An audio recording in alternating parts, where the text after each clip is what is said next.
This is Pleiku, 250 miles north of Saigon, the air base that was ripped by Vietnamese communist guerrillas.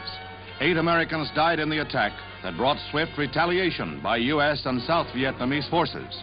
From carriers and land bases, 49 jets struck back at staging areas just across the border in North Vietnam. The Red Guerrillas were able to slip by Vietnamese guards in the middle of the night raid and lob mortar shells into the area, while hand-carried bombs were placed under aircraft and against barrack walls. Why security was so lax is the object of 2 investigations, although some officers say full protection against such attacks is impossible in this jungle war. There is mute evidence of the toll the guerrillas took here.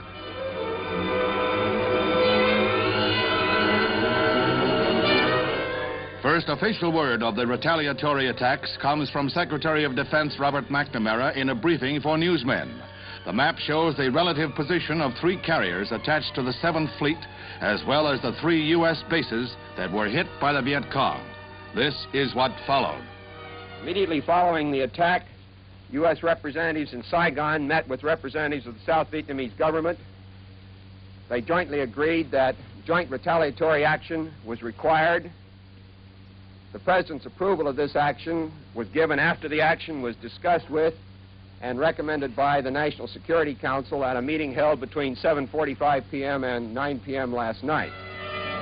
Mr. McNamara said that the raiding U.S. jets hit Dong Hoi Barracks, where most Red troops are equipped for their forays to the south. In the first raid, land-based planes were forced back by the weather, but the carrier jets completed their strike with the loss of 1 American plane. Later, photo reconnaissance flights proved that much of the staging area had been completely destroyed. The confrontation between the Reds and the West was the most critical since the Gulf of Tonkin incident last summer, when the U.S. replied just as swiftly to North Vietnam PT boat attacks.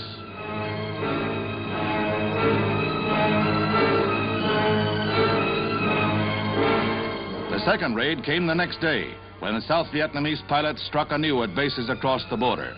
Here again, a successful mission was carried out as the Red Communication Center at Vinh Linh was bombed and strafed. Both Beiping and Moscow were slow to comment on these retaliatory raids. Finally, they both promised to back the North Vietnamese regime. Asian reaction, however, was that the 2 Red powers had lost face in the East-West showdown. To bolster defenses in South Vietnam, a Hawk ground-to-air missile unit has gone on duty. Meanwhile, President Johnson's Special Assistant for Security Affairs, McGeorge Bundy, arrives at the scene of the Viet Cong raid. He was in Vietnam on a mission for the president when the attacks took place, and he holds a battlefront conference with Lieutenant General Con before returning to Washington. While he conferred with Vietnamese officials, the National Security Council was meeting in Washington. It was these meetings that brought the swift decision to strike back at the Viet Cong, to re-emphasize our resolve to continue to defend the cause of freedom in Southeast Asia. Before leaving for home, Mr. Bundy flew to the 8th Field Hospital to visit the men wounded in the guerrilla attack. 108 men were wounded, 79 of them seriously.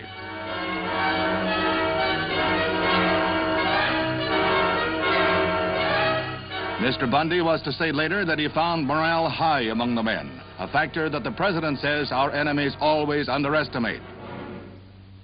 Mr. Bundy arrives back in Washington the next day, and he immediately goes into conference with the president and the Security Council. He tells reporters that he found political and religious factions in Vietnam united in their belief that the Viet Cong is their common enemy. We had an opportunity to talk frankly and freely with them. They again emphasized the overriding importance in South Vietnam of the contest against the communists. They emphasized, as the political leaders had done, the importance and their own dedication to, the importance of and their dedication to the task of forming a stable and effective political society under a stable and effective government in that country, a view which, of course, we share.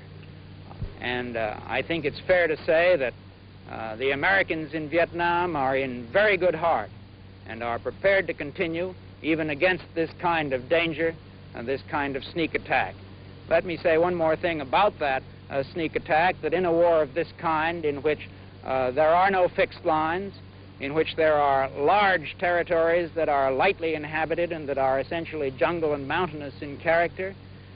I know no military man who believes that without an overwhelming assignment of local defense forces, it is possible to guarantee against this kind of sneak attack. This is the sort of thing, and all Americans in the area know it, with which we simply have to contend while we prosecute in company with the government and people of South Vietnam a contest against communism, which is of the highest importance to our national interest.